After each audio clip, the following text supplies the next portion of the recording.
ہر نماز، کسی ایک نماز کے بعد، ہر نماز کے لیے نہیں، کسی ایک نماز کے بعد، فجر کے بعد یا جو بھی، ایک تسبیح لا الہ الا اللہ کی آنکھیں بند کر کے اپنے دلوں کی طرف ایسا تصور کریں، اور جو زیادہ پڑھنا چاہیں 200 مرتبہ پڑھ لیں، جو اور زیادہ پڑھیں 333 مرتبہ پڑھ لیں، یا 111 بار پڑھ لیں۔ 111 بار ایک تسبیح کر لیں گے نا، اس پر 10 کا اضافہ کر لیں، 111 ہو جائیں گے، یا 313 کر لیں، 333 کر لیں، سب عدد اجازت ہے۔ آپ لا الہ الا اللہ اول آخر 11 بار درود شریف، یہ کلمہ طیبہ کا۔ جب ختم کریں وظیفہ تو اینڈ پر محمد رسول اللہ کہنا، ایک بار، صرف اینڈ پر ایک بار محمد رسول اللہ اینڈ پر۔ یہ سب کو پڑھنے کی تاکید ہے، ساروں کو۔ ایک تو کلمہ طیبہ کا وظیفہ، دوسرا کم سے کم ایک تسبیح درود پاک کی، زیادہ کی حد نہیں ہے، جتنا پڑھ سکے۔ جب لا الہ الا اللہ کی تسبیح کریں اس وقت اپنے دل کی طرف توجہ کریں اور دھیان کریں جیسے اللہ پاک کا نور اتر رہا ہے اس کی صمدیت اور احدیت کی بارگاہ سے، اور نور آپ کے دل پہ اتر رہا ہے بارش کی طرح۔ دیکھتے رہے نا، بارش رات کو بھی آئی تھی، موسلادھار بارش کی طرح نور، انوار و تجلیات اتر رہے ہیں، نور ہی نور، اور دل اس میں گھرا ہوا ہے، اور رفتہ رفتہ تصور کریں کہ اب وہ نور دل کے اندر بھی جا رہا ہے اور دل اندر سے بھی روشن ہو رہا ہے، یہ اللہ کے ذکر کا نور اتر رہا ہے۔ آنکھیں بند کر کے اس تصور میں بیٹھ کے ذکر۔ دوسرا، ایک تسبیح کم سے کم یا زائد جتنا پڑھ سکیں اجازت دیں اوقات، حضور السلام پہ درود پاک، اللہم صلی علی پڑھیے، سیدنا و مولانا محمد وعلی آلہ وصحبہ وبارک وسلم، یہ درود پاک ہے۔ اگر کچھ لوگ اس کے علاوہ کوئی اور صیغے سے درود پاک کسی کو یاد ہے پڑھنا چاہیں، اس کی بھی اجازت ہے۔ تو درود پاک کم سے کم ایک تسبیح یا زیادہ جتنا پڑھ سکیں گے۔ اس کے بعد جب درود پاک پڑھیں تو تصور کریں آقا علیہ السلام کے گنبد خضرا کا، آنکھوں میں رکھ لیں گنبد خضرا، اور اگر کسی کا تصور جالی مبارک کا قائم ہو سکتا ہے تو جالی مبارک کا کر لیں، سامنے مواجہ شریف کے کھڑے ہیں۔ جالی مبارک کا قائم نہیں ہوتا تو گنبد خضرا تو ہر کوئی دیکھتا ہے نا تصویر، تو گنبد خضرا کا تصور کر لیں۔ سب گنبد خضرا، جالی مبارک، قبر انور سے آقا کے انوار و تجلیات ہی نکلتی، تو آقا کا تصور کر کے گنبد خضرا کا حاضری کا درود پاک۔ تیسری تسبیح استغفار، استغفر اللہ العظیم الذی لا الہ الا ہو الحی القیوم واتوب الیہ، یہ استغفار 100 مرتبہ ایک تسبیح، یہ 3 ہو گئی۔ اس کے بعد کوئی پریشانی ہو، رزق میں تنگی ہے، کاروبار میں تنگی ہے، مشکل اوقات ہیں، اس قسم کی چیزوں کے لیے سورہ لإلاف قریش 11 مرتبہ، پھر 11 مرتبہ سورہ الماعون ارأیت الذی یکذب بالدین، پھر 11 مرتبہ انا اعطیناک الکوثر۔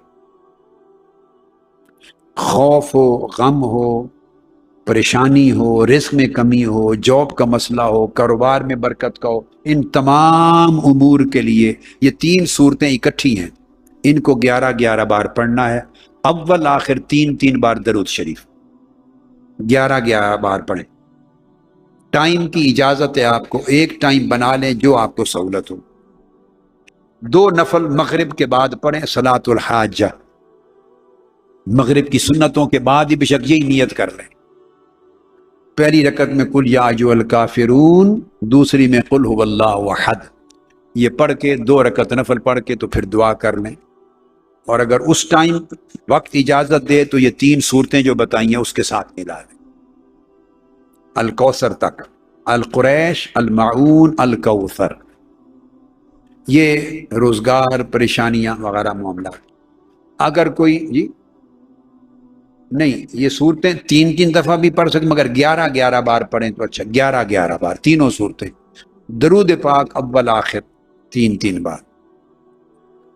اس کے بعد اگر بیماری ہے، آپ کو ہے، گھر میں کسی کو ہے، سب کی، یہ فیوزات محمدیہ لے لیں، فیوزات محمدیہ، اس فیوزات محمدیہ پر صفحہ نمبر 349 پر 300، اور رزق میں جو کچھ رزق میں پریشانی ہے وہ 3 صورتیں بتا دی نا، اس کے ساتھ رزق میں ساتھ یا باسط، یا باسط یا وہاب، کیا؟ یا باسط یا وہاب پڑھیے، یا باسط یا وہاب، یا باسط یا وہاب، یا باسط یا وہاب، تو یہ بھی پڑھ سکتے ہیں، اور یا باسط یا واسع،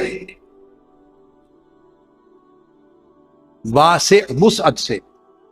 2 اسما پڑھیں، یا تینوں ملا کے پڑھنا چاہیں، جیسے جیسے یاد رہے، یا باسط یا واسع یا وہاب پڑھیے، یا باسط بے الف با سین تا، تو یا باسط یا واسع یا وہاب، یا باسط یا واسع یا وہاب، یاد رہ جائے گا۔ تو یہ 3 اسماء حسنہ، اسماء حسنہ، اسماء مبارکہ پڑھ کے اس کی تسبیح کر لیں اکٹھی، یا باسط یا واسع یا وہاب، ایک بار پڑھا نا، پھر دوسرا دانا، پھر تیسرا، اس کی تسبیح کر لیں، تو ایک مرتبہ، صرف ایک مرتبہ اس کی تسبیح کر لیں۔ وہ 3 صورتیں بتا دیں، ان کو 11 بار پڑھ لیں، وقت کم ہو 7 بار پڑھ لیں، اگر یہ اجازت ہے دونوں عدد کی بھی۔ تو یہ اللہ پاک کی اسماء مبارکہ میں سے۔ تو میں جو بتا رہا تھا 349، گھر میں بیماری ہو، شفا یابی کے لیے سورہ فاتحہ، اگر بیماری ہو، تنگی ہو، مشکلات ہوں، اور کہتے ہیں آسیب ہے، سایہ ہے، یہ ہے، اٹھ پٹانگ کی چیزیں، بیماری وغیرہ، اس کے لیے سورہ فاتحہ، تمام مشکلات کے لیے 11 بار پڑھیں سورہ فاتحہ، اور 11 بار سورہ اخلاص۔ یہ اگر کہہ رہا ہوں بیماری ہو، پریشانی ہو، اس کے لیے 11 بار سورہ فاتحہ۔ یہ بعد میں آپ ریکارڈنگ لے لینا اتنا حصہ، تو اس میں ہر کوئی سن لے گا۔ 11 بار سورہ فاتحہ، اور 11 بار قل هو اللہ احد سورہ اخلاص، اول آخر 3 بار، یا 11 بار درود پاک اول آخر، بیماریوں کے لیے، شفا یابی کے لیے۔ اور ایک وظیفہ ہے، یہ میری اسی کتاب فیوزات محمدیہ کے صفحہ 350 پر، 350 پر یہ آیت کریمہ ہے سورہ الاسراء کی، سورہ بنی اسرائیل کی آیت نمبر 82، وَنُنَزِّلُ مِنَ الْقُرْآنِ مَا هُوَ شِفَاءٌ وَرَحْمَةٌ لِّلْمُؤْمِنِينَ، یہ ایک آیت ہے، وَنُنَزِّلُ مِنَ الْقُرْآنِ مَا هُوَ شِفَاءٌ وَرَحْمَةٌ لِّلْمُؤْمِنِينَ۔ شروع میں اعوذ باللہ بسم اللہ پڑھ کے، درود پاک 3 بار پڑھ کے، اس آیت کو 11 بار پڑھیں، یا چاہیں 40 بار پڑھ لیں، مریض پہ دم کریں، آپ کو دردیں ہیں، تکلیف ہے، گھر میں کسی کو ہیں، آپ کو اپنے گھر کی حد تک اجازت ہے، اپنی فیملی میں، خود کو، اولاد کو، بچوں کو، میاں بیوی کو۔ وَنُنَزِّلُ مِنَ الْقُرْآنِ مَا هُوَ شِفَاءٌ وَرَحْمَةٌ لِّلْمُؤْمِنِينَ،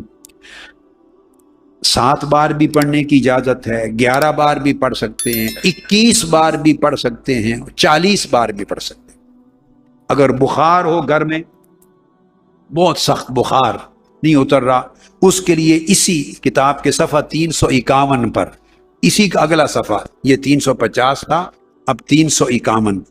اس کے اوپر وظیفہ ہے سورہ انبیاء آیت نمبر 69، یا نار کونی بردم وسلام علی ابراہیم، یا نار کونی بردم وسلام علی ابراہیم، اسی طرح 7 مرتبہ، 11 مرتبہ، یا 21 مرتبہ، یا 40 مرتبہ پڑھ کے پھونک دیں، پانی پر بھی پڑھ کے دم کر کے مریض کو خود بھی پئیں، پلا بھی سکتے ہیں، دونوں آیتیں الگ الگ جو مقاصد، عمومی بیماری کے لیے، یہ بخار کے لیے، یا نار کونی، آئے آگ، نمرود کی آگ ٹھنڈی ہو جانا، یہ سارے وظائف آپ کو دے دیے، ان کی اجازت دے دی، ان کی اجازت دے دی، اور خطابات کو روزانہ سنیں تاکہ آپ کا تصور قائم ہو، تعلق قائم ہو، توجہ قائم ہو، ویڈیو پر، کیسٹس پر، انٹرنیٹ پر خطابات سنیں ہر وقت، اور خواہ تھوڑی دیر مگر خطاب سنے بغیر نہ سوئیں، اولاد کو بھی سنائیں، خود بھی سنا کریں۔ حاجتیں جو لے کر آئے ہیں، مرد بھی، عورتیں بھی، بہنیں، بیٹیاں بھی، مائیں بھی، بزرگ بھی، جوان بھی، بچے، ان کے دلوں کی ساری حاجات پوری فرما، ساری مرادیں پوری فرما، اولادوں کو اپنے والدین کا ادب کرنے والا بنا۔ یورپ میں، یہاں مغربی دنیا میں، پاکستان میں اولادوں کو نصیحت والدین کا ادب کیا کریں۔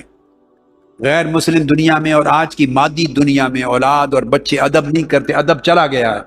اے بچوں، تم ایمان والے ہو، آقا علیہ السلام کے غلام ہو، اسلام والے ہو، والدین کا ہمیشہ ادب کرو۔ والدین کا ادب ایمان کا حصہ ہے، بڑوں کا ادب ایمان کا حصہ ہے، ادب ایمان ہے۔ شرم اور حیا رکھو، ہمیشہ پردہ رکھو، حرام سے بچو، حرام نہ کھاؤ، حرام نہ پیو، نہ کھاؤ، نہ حرام صحبت میں آپس میں ملوث کرو، اپنے ایمان کو محفوظ رکھو، اپنے دین کو محفوظ رکھو۔ آپ آقا علیہ السلام کا کلمہ پڑھنے والے ہیں، بے دین اور کافر بچوں اور بچیوں کے نقش قدم پہ نہ چلیں، اس معاشرے کی فحاشی، عریانی، بے حیائی کی پیروی نہ کریں، ہمیشہ استقامت کے ساتھ رہیں، ایمان پر رہیں، تقوی پہ رہیں، حیا پہ رہیں، دین پہ رہیں، اس میں خیر ہے، اگلی نسلوں کی اور آقا علیہ السلام کی شفاعت نصیب ہوگی۔ والدین بھی اولاد کی نیک تربیت کریں، باری تعالیٰ انہیں اچھی تربیت کی توفیق دے۔ اللہم صلی وسلم وبارک علی سیدنا و مولانا محمد وعلی آلہ وصحبہ اجمعین برحمتک یا ارحم الراحمین۔